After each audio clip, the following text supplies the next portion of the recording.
Rumah milik pimpinan Pondok Pesantren Tahfiz Al-Quran Yayasan Majelis Belajar Iqra di Desa Drien Rampak, Kecamatan Johan Pahlawan, Kabupaten Aceh Barat, Selasa pagi, 17 Mei, diteror orang tak dikenal. Pelaku diduga melempar bom molotov tepat di depan pintu masuk rumah tersebut.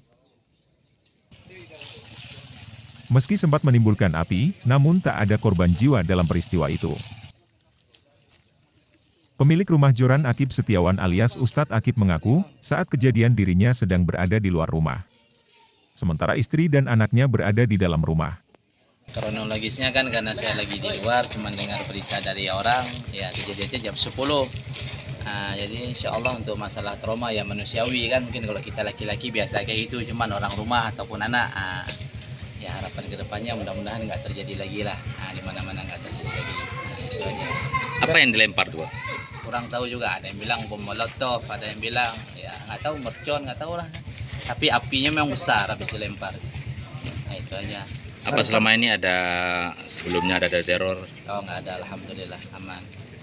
Di sini apa tempat sebagai apa? MBI Majelis Belajar Iqra, tempat orang ngaji Al-Quran. Kalau harapan kepada pihak keamanan nih untuk mengungkap kasus ini bagaimana, Pak? Ya mudah-mudahan bisa terungkap kan itu. Nah, kalau nggak terungkap pun mudah-mudahan yang lempar ini dapat hidayah.